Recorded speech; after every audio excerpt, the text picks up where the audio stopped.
Okay, so I don't know what I'm going to call this, but surplus firearms price changes or something. We'll figure that out after we're done. But there's a couple videos that Mike B made, who makes videos on old surplus guns, talking about how much a price has changed and why and whatever. And let's talk about that.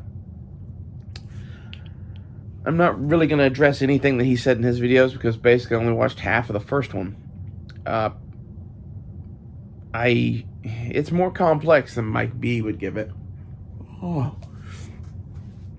The reason that the prices are higher are inflation.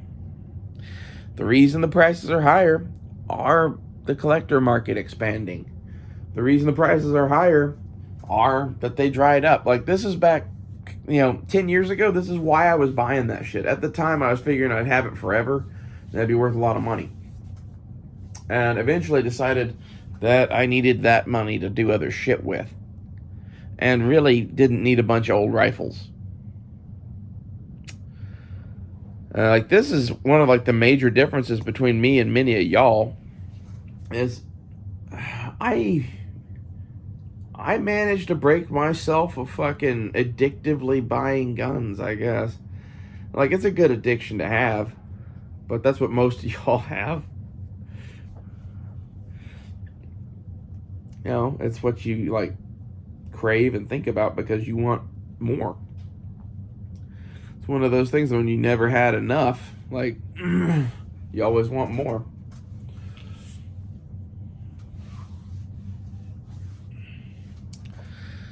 And it's kind of sad to me to see what some people fucking buy when they could only have one.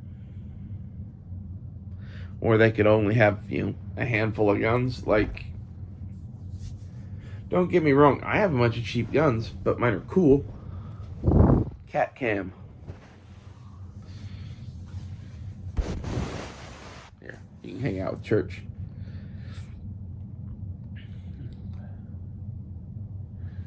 I'd like to get an Enfield or a Mauser or something like that, but most of the reasoning behind doing that is I'd like a deer rifle, and I kind of want one with iron sights, and it's a cheap way to get one, and some of those guns are still cheap right now.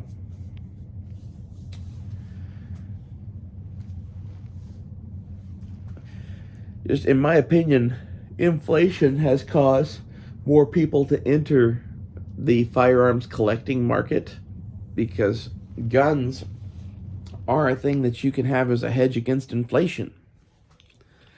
And because everybody did this all at the same time while inflation's happening and while we're getting cut off from fucking guns from Europe. Yeah. And why are we getting cut off from guns from Europe? That's because we're about to have a world war. Look at the shit going on in Ukraine. There were Russian soldiers armed with Mosin Nagants. Sorry, cat. So, what are your odds of getting fucking Mausers and fucking Mosins out of any of those countries now? This is why Century Arms had been drying up slowly. There's a little bit of they bought everything.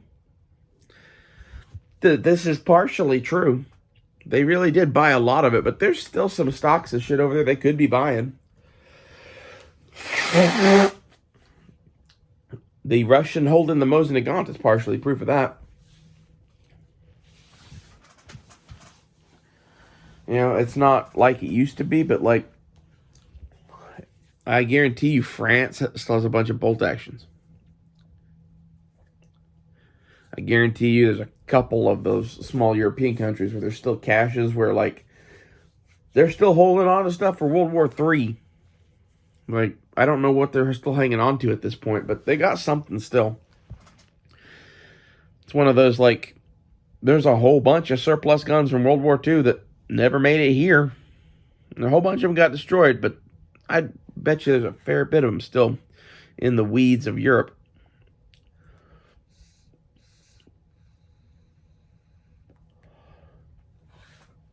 There's that Ethiopian cache. From what I've seen, that's mostly garbage. There's some good shit mixed in with the Carcanos. But I don't really want a Carcano, so it kind of kills a lot of that for me. And the good stuff that they had mixed in, they priced outrageous. You know, the other part of this for me is it's interesting to see guns that you can't shoot increasing in value. And like this is partially the history of it, but this is partially rich idiots buying things and fighting over rare shit. This is my advice to you. Only buy what's cheap. Only buy what's in a fucking cartridge you can actually shoot. And at the point that a surplus rifle is too expensive, stop buying them. Like, I get it. Hey, you want one Mosin Nagant just to have one. Roger that. I could see that. I could see, hey, I want a Mosin, a Mauser, and an Enfield, even. Because you could get a representation of each of those relatively cheap right now. Maybe even throw a Carcano in with it. If you want to have a collection like that, yeah, go ahead. Like, don't get me wrong. But the thing I wouldn't get is I wouldn't get 19 Carcanos. Why? Well, historically, those guns weren't worth very much. Why? Well, historically, the ammunition sucked and or was hard to find and or didn't exist.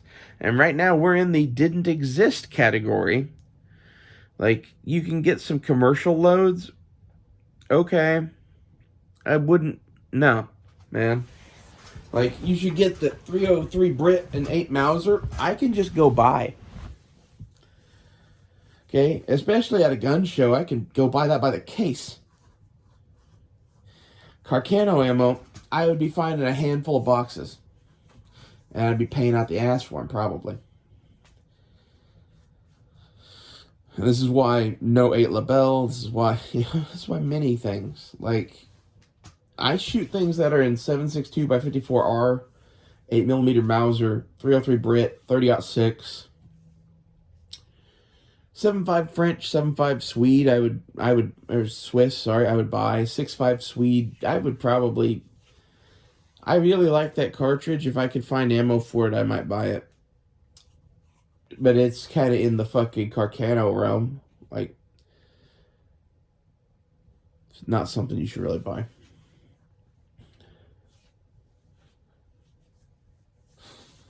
But, like, as a result of this, like, there's a big swath of the Milcert market that I was never interested in anyway.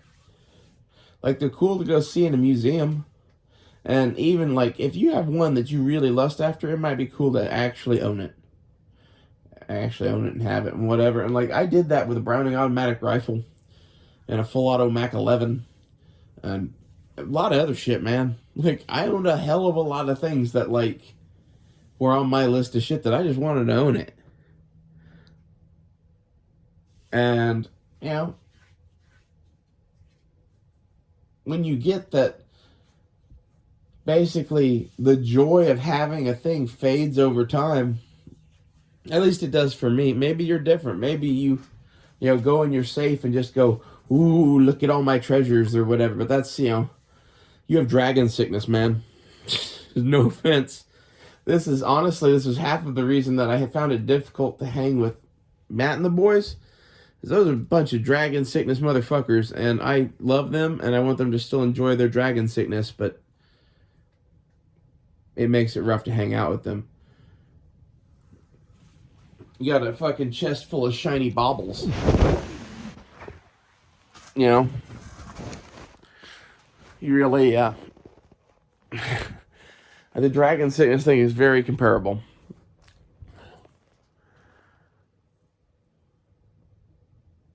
I don't know what my, like, grail gun would be right now. I do want, like, a 1917, 1918 British-made Lee Enfield.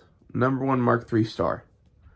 So, like, when I say British made, they made those in Australia, they made those in Canada, they made those in India. They got around. I would like a British made one. Short of that, if I could pick up a Mosin Nagant carbine that was Russian relatively affordably, I might get one of those too. I think some of the craziness of that might be over now. Hopefully an M44 isn't $500 or $600 now.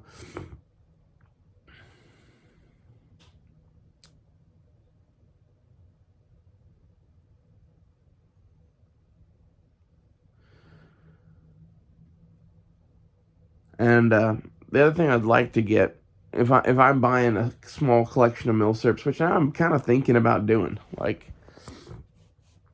I at least would like to get a couple of the cheaper ones that are still around that I like to shoot. And like that Lee Enfield #1 Mark III is definitely one. A Mosin carbine with a spike bayonet. It's not the best one, but the spike folding bayonet's cool, and the shorter one's cooler than the longer one. This is my opinion. The next thing I'd want to get would be an 8mm Mauser of some sort, which would probably be a Yugo at this point. Unless I could find a Czech one, maybe. Not German. That's a little pricey for me. Probably a Yugo. But, like, that's fine. You know, a real Mauser of some flavor to go with my Enfield and Mosin would be nice. So, like, if I was trying to build a collection right now, that's what I would buy rifle-wise. The U.S. stuff is always going to be cool. If you could get an M1 Garand, you might do that. That would be a pretty cool collection, really. To have a fucking, like, Yugo Mauser, a real deal British Enfield, and a Mosin carbine, and, like, a fucking CMP M1 Garand. It's pretty bitchin'. And that's all shit that, like, it looks to me like the collector market on firearms is gonna fucking never die, basically. I think some of the people that like really old guns are gonna be in for an upset. What I mean by that is, I don't know that antique guns are going to continue to be that valuable. The era of guns that I see being valuable is the Curio and Relic, like the CNR guns, that like 100 years old to 50 years old range. All that shit's gonna be worth money, money, money, because that's everybody's grandpa's shit. All of the stuff older than that, Kossoff and I will fight over. You know, there's a handful of us that would fight over it, but most of us would not pay $16,000 for a Henry. Especially not a Henry we can't shoot. I don't know how much those guns stay worth that. All of those guns that you see at fucking gun shows that are some old cowboy with a million lever actions that he wants $1 million a piece, I don't think those are really worth that. I wouldn't buy those. I wouldn't take one of those for free, basically. Unless I was gonna, if you said, hey, you can have this Henry, and then I can take it to a pawn shop and go get money for it, I'd take that. But I wouldn't want to have to haul one of those around, because basically it's kind of a useless thing to me. It'd be a cool wall hanger. That's what all of those are. You know, I don't need a $16,000 wall hanger.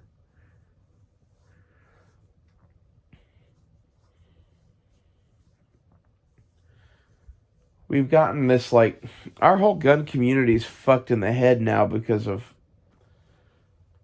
YouTube. That's kind of what I see, is that it's like Forgotten Weapons and Military Arms Channel. It had a huge impact on people's firearms taste. A few other people, you know, Nothing Fancy back in the day had a big impact on a lot of the people that are making your shit now, whether you know it or not. Almost everyone has at least watched his shit, if not was a fan. I was always kind of a fan of his shit because I liked watching his knife reviews. And the gun reviews, mixed bag, depends on what he's talking about. Some of them are fucking funny. Anytime he's found something that is a true piece of shit that managed to get into his hands, I like watching those videos.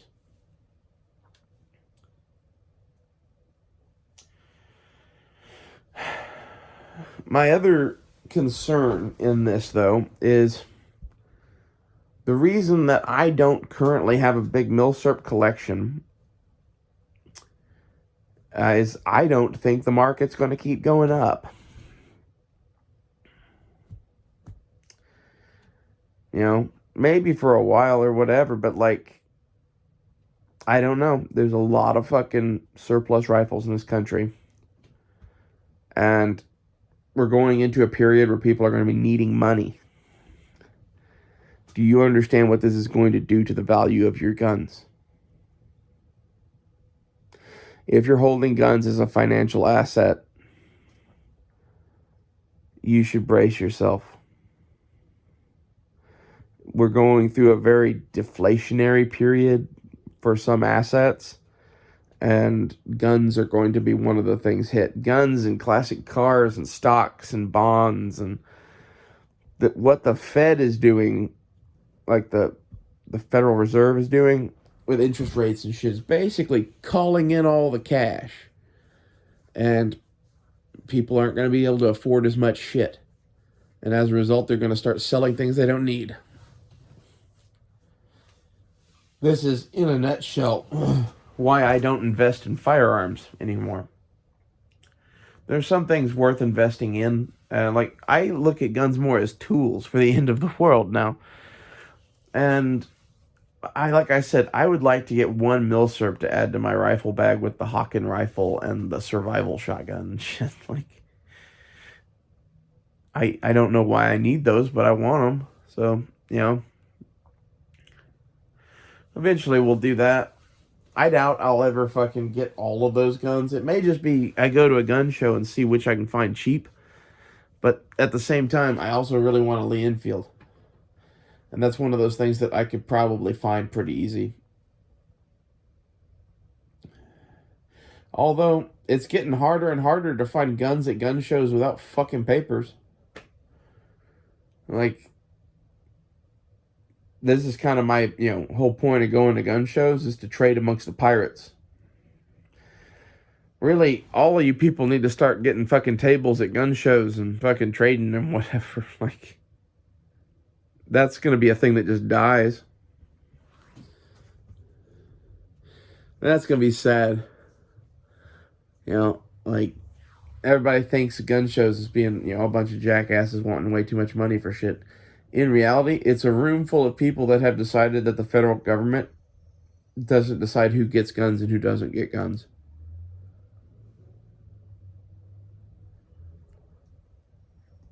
Most of them are, there to buy stuff if it's at a good price, and they have some stuff for sale if you're looking for it. A lot of people, like, they don't know how to look at a gun show, I guess. It's one of the things that bugged me about Honda is he didn't even get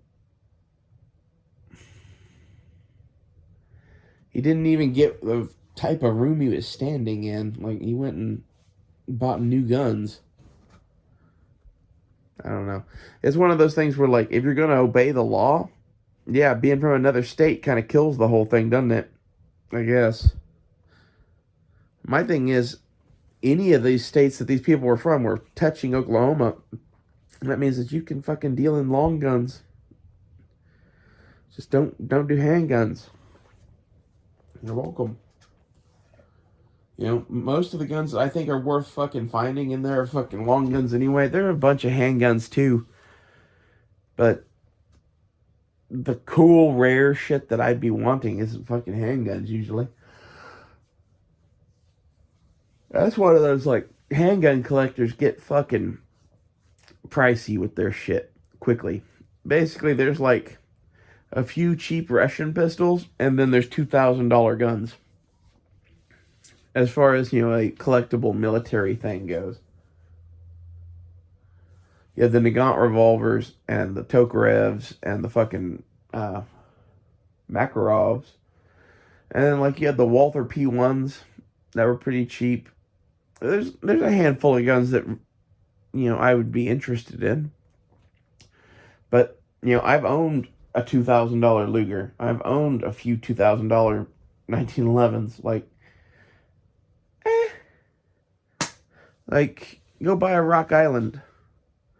As far as the Luger goes, I don't know what to tell you about that one. It was really fun to shoot. I ended up coming to the conclusion that I needed $2,000 worse than I needed that gun.